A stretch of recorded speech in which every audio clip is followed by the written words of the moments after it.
Welcome to my class in continuation with Unit 3 Measures of Central Tendency.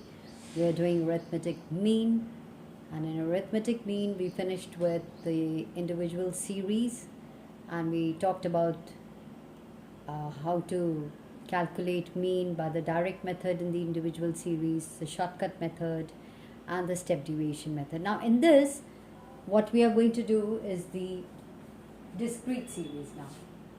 So we're going to talk about the discrete series. Alright. So here we go. We are going to talk about the discrete series. And even in the discrete series, what we have is known as, we can calculate simple mean in the discrete series with direct method, the shortcut method, and the step deviation method. So all of these. Now let's just come up with this. Let's take the discrete series. Now let's just be very clear. Discrete series means the frequency series, and here we take the exact numbers to tell you what is the how much of the variable is there, how many of the variables are there. So I've taken a very simple sum for you to understand it very simply. I've taken x as 10, 20, 30, 40 and 50. And I've taken the frequencies as just one of each. 1 of 10, 1 of 20, 1 of 30, 1 of 40 and 1 of 50. So in this, the formula is x bar is equal to sigma f into x, f into x, f into x, and divided by sigma f. Now look here carefully. Now x bar will be, let's just work out, f into x. 10 into 1 is 10, 20 into 1 is 20, 30 into 1 is 30, 40 into 1 is 40, and 50 into 1 is 50. So when you add this up, you get 10 plus 20 is 30, 30 and 30 is 60, 60 and 40 is 100, 100 and 50 is 150. So you get a total of 150. And frequency 1 plus 1 plus 1 plus 1 plus 1 is equal to 5. That is sigma f. So x bar, just what will be the mean? You have to apply this formula of the direct method, sigma fx bar sigma f. So sigma fx comes as 150 divided by 5, which comes as 30. Okay, so mean is equal to 30. Simply it is 30. So when you divide this, so you get 30. Alright. So now we again continuing on with in the discrete series, what we will do is the shortcut method. And in the shortcut method, we've got to assume a mean rather than work it out directly. We assume a mean. And where do you assume the mean from? From x. Whatever the variables are given as x. So I take it as 30. Now the numerical is the same, so that it's easier for you to understand when you're doing it. Now look at this. So here we have x and f. We've taken a as 30. Now first of all, we have to work out the d. And of course, first and foremost, work out sigma f. What is the total number of frequency? 1 plus 1 plus 1 plus 1 plus 1 is equal to 5. Now let's work out the d, the deviations from x. And how do you do it? You're minusing from each variable the assumed mean 30. So 10 minus 30 is minus 20, 20 minus 30 is minus 10, 30 minus 30 is 0, 40 minus 30 is 10, and 50 minus 30 is 20.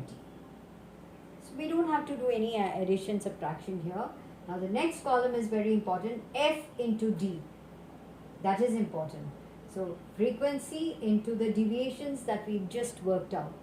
So minus 20 into 1 is minus 20, minus 10 into 1 is 10, minus 10, 0 into 1 is 0, and 10 into 1 is 10. That is f into d again, 1 into 20 is 20.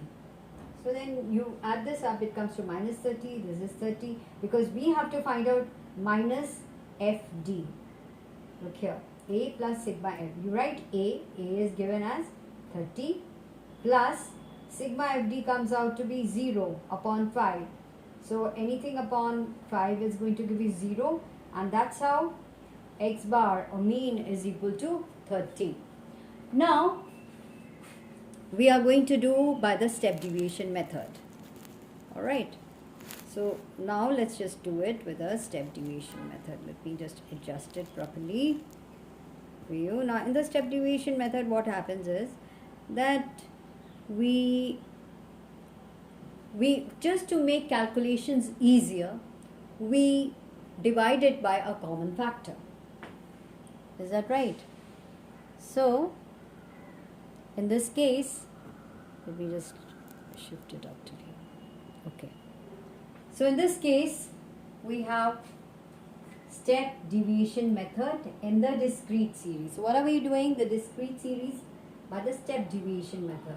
Now the formula is A, that is assume mean, plus sigma f into d dash upon sigma f into c. Even in the individual series, we talked about what is d dash. Now d dash is x minus a, that is d upon divide by the common factor among the x. So that's what we have to do.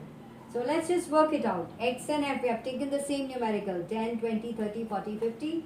Frequencies have taken just one of each. So now what happens is d. You work out the d. You've taken the assumed mean from the x and you've worked out the d.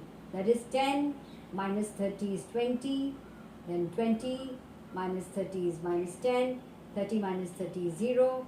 40 minus 10 is 40 minus 30 is 10. 50 minus 30 is 20. We are not going to work out this not as yet. Now what do we do again here? So what do we do? Now we are going to see, this is a small calculation, nothing in it, but the basic idea got to understand why do we do it, to make calculations easy. So what do we do is common factor 10 is divisible with all of these. So 20 minus 10 is equal to minus 2. So common factor I've taken as 10. Minus 10 divided by 10 is minus 1, 0. 0 on 10 is 0. 10 upon 10 is 1. 20 upon 10 is 2. Now comes the important part. You got to do f into d dash. F into d dash. So 1 into minus 2 is minus 2. 1 into minus 1 is minus 1. 1 into 0 is 0. 1 into 1 is 1. And 1 into 2 is 2. And now important part is now you got to sum them up. Sum up f into d dash, which will be equal to 0, because minus 1 and minus 2 is minus 3, and this is 3 and 3.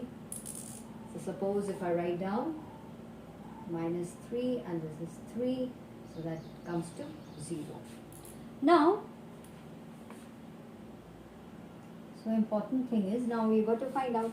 Now here, be very careful, we got to multiply it with the c. Now, this is the formula.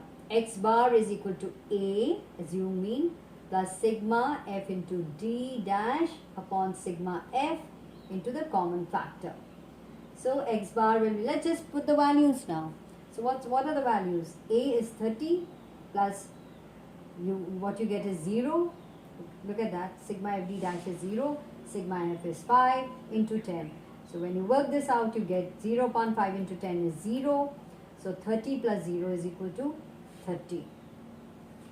So this is what we've done. Now we were talking about arithmetic mean in the discrete series. And in the series we have 3 methods. So what were they?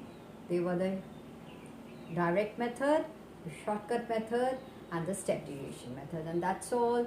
And again, let me just tell you that you must practice that. Open your books rather, whichever book you have, and do the illustration first. Follow this, what I've taught you, do the illustration and then do the exercise from there, and then it's going to surely stick in your mind.